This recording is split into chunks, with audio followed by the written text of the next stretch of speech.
don't think I have recording.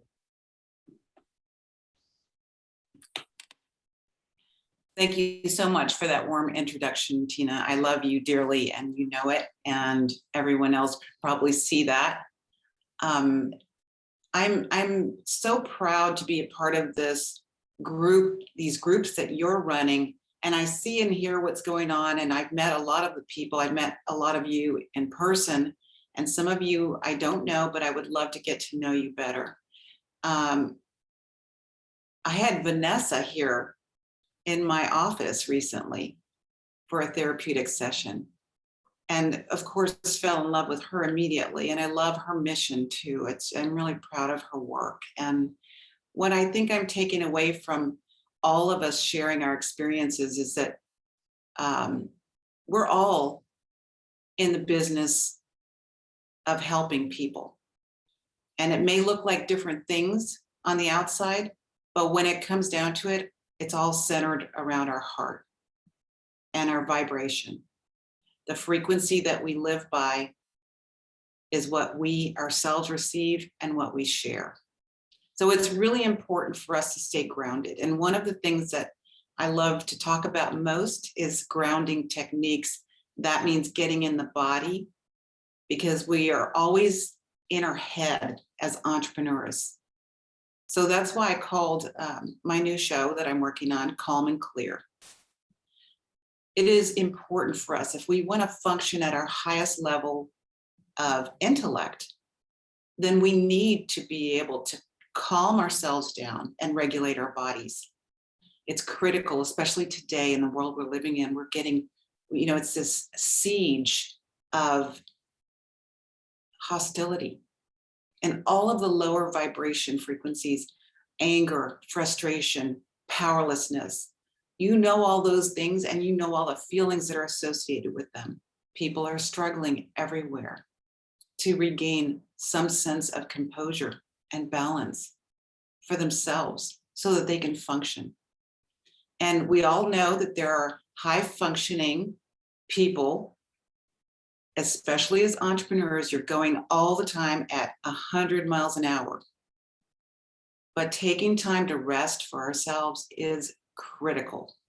We have to align our body systems. We have to activate our vagus nerve tone and our vagus nerve, strengthen our vagal tone. And if you don't know what that means, I encourage you to look it up. There are so many valuable resources outside of myself that I feel like I'm a beginner with all of this sometimes.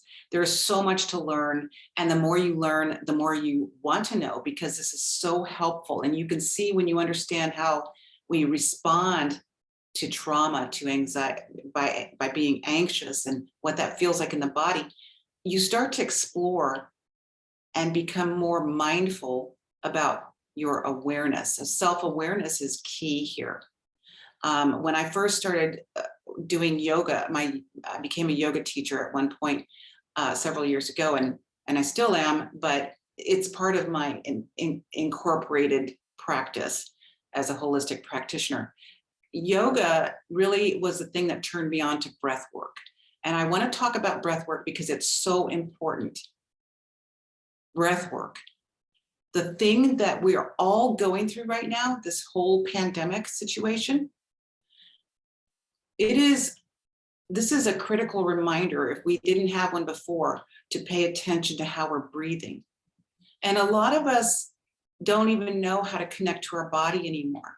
We're so attuned to being externally motivated that we're not paying attention to even what our own body is telling us. When I first started studying breath work, I realized that I wasn't even breathing in my belly. I was breathing through my open mouth most of the time. Nasal breathing is important.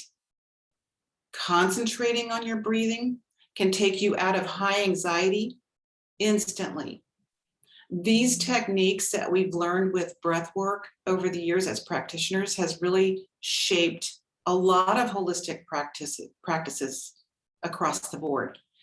There's so many things I want to talk about with you here. 10 minutes is such a short period of time. We're going to have to go into another session at another time. But basically, I help people relax. with anxiety techniques, anxiety relief techniques that work. And entrepreneurs need a lot of self-awareness, self-care, and maybe even extra doses of it because it's self-imposed. We also can understand how to regulate our nervous system. Does that make sense? I want to see a show of hands if you think that you breathe down to your belly all the time. Tina, can you see if anybody's raising their hand? David One Carley. of the things. Yeah, David Carley. Okay, so I realized I was not breathing in my belly in a class one day, and they had us laying down on the floor and put a sandbag on our belly. And the objective was to lift the bag with your belly as you were breathing. And so if you're inhaling, the idea is to bring the breath all the way down and expand the belly. Most of the time we're breathing from the neck up. If you're in high anxiety, that's what we tend to do. So also you'll notice that your shoulders may be lifted. So the idea is to relax your shoulders. So now try inhaling and exhaling without moving your shoulders. So it's not it's not vertical breathing that we're working toward, it's horizontal breathing. So bringing the breath down into the core of the body, expanding the diaphragm. If you put your hands on the side of your diaphragm, on the side of your rib cage, thumbs on the back side, you should be able to feel your rib cage expanding and contracting instead of breathing vertically, which would elevate your shoulders.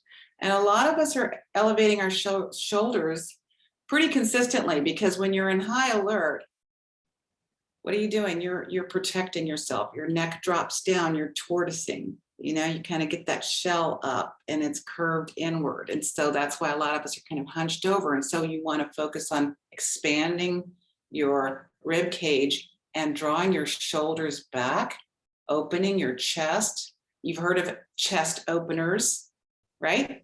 In physical workouts or in yoga practice. So we want to bring the breath down even more. And you can activate, there's all kinds of breathing techniques that can help you. I want to read some of these because I don't want to forget any, okay? So pranayama is the ancient practice of controlling your breath. And that's why we use it in yoga practice. But it's just like meditation is controlling your focus, bringing your focus in instead of outward. Meditation is another practice that I'm a complete advocate for. And if you look at all the neuroscience researchers, they all point to these kind of methodologies as a means of relief from stress and anxiety. So there's paradoxical breathing, which starts with an exhale. So when we're in fight, flight, freeze, we go into holding our breath. And so as a means of it's a natural nervous system response, right? So instead of going into another inhale, we want to exhale automatically. It's called paradoxical breathing, and you can research that a little bit. I found it very, very interesting and very helpful. There's coherent breath work practices. So if you've ever noticed how when we come in contact with another human being, we're also coming in contact with their energy field. And so we all by now know that our energy is critical to our self-awareness, our feelings, our emotions. It's everything. It's about the thinking that we're doing. And so we tend to respond to the way other people feel. And then that triggers us into a feeling. And then everybody's feeling a certain way. Now that can work either way. It can be elevating, which is what happens here in these groups. Everyone feels that energy. You get pumped up, you get stoked, you're excited, you leave refreshed and renewed. and you want to take action. So it's important for us to understand how we co-regulate. We need to co-regulate. Our health and wellness depends on a positive, healthy co-regulation system. And these are coping skills. So what we're all experiencing collectively is traumatic. And it only takes one traumatic experience to plant a seed of unhealthy thoughts and feelings and actions. So then we have to look at buffering. How are we buffering from the world?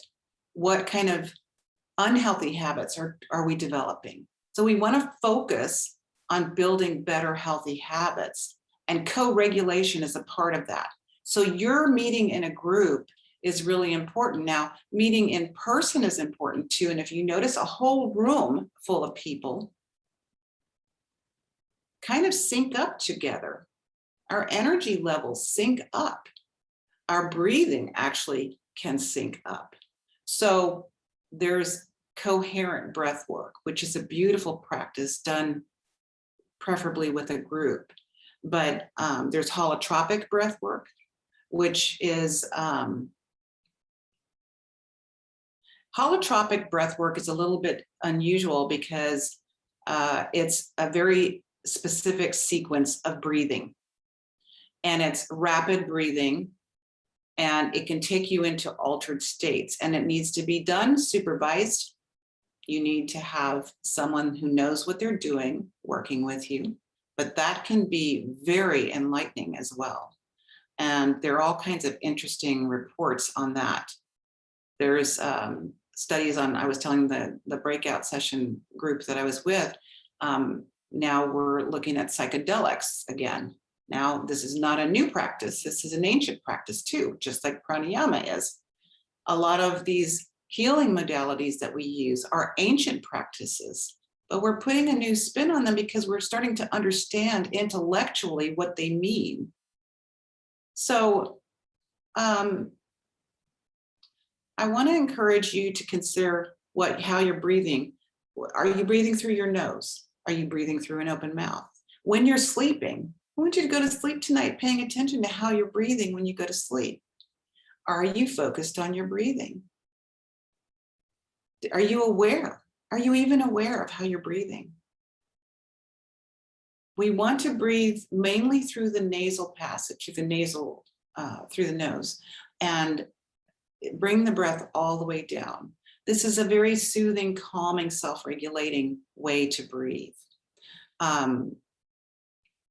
There's such an importance with breath work because it is respiratory work. And more than ever, now that we're going through this COVID experience together, we need to focus on how to develop resilience with our lungs, develop the muscles of our lungs.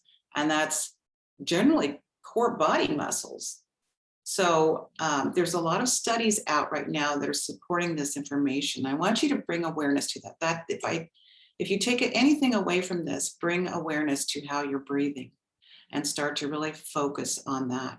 It's a beautiful way to self-regulate, and it's free, it's instantly accessible, and there's no reason not to use it. We have so many reasons to use it.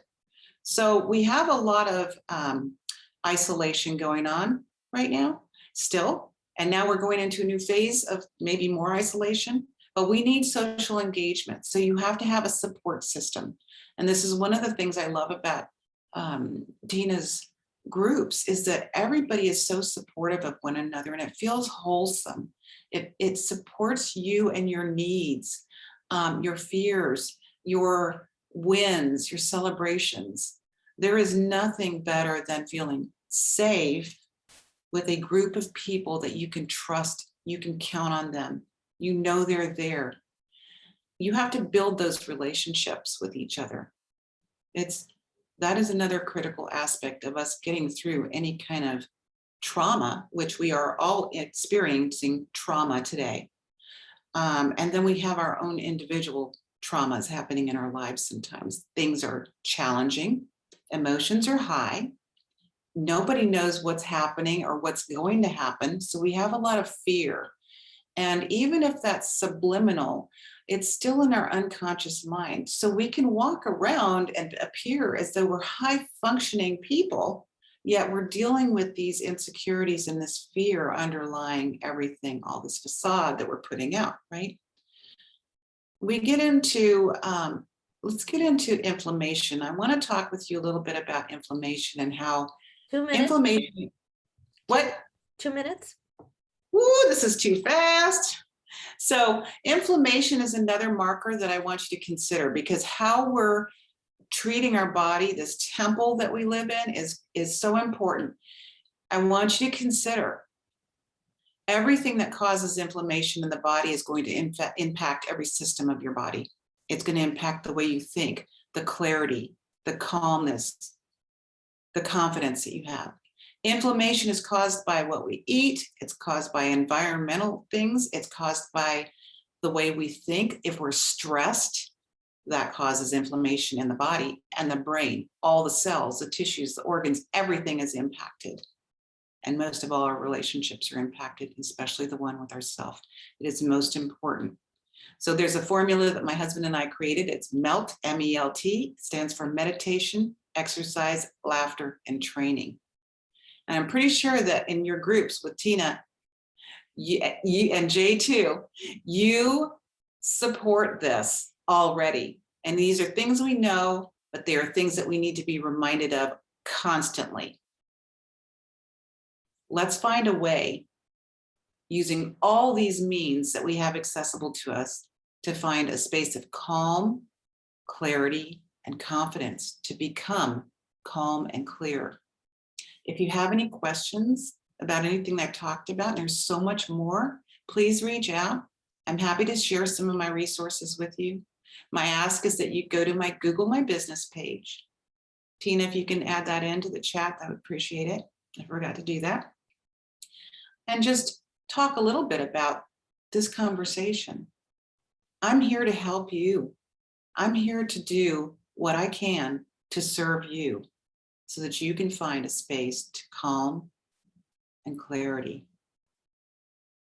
Thank you for having me today. I appreciate all of you. Thank you, Jay and Tina. I love you dearly. Rick, Maggie, Vanessa, all of you matter to me. Thank you for what you're doing. Love you.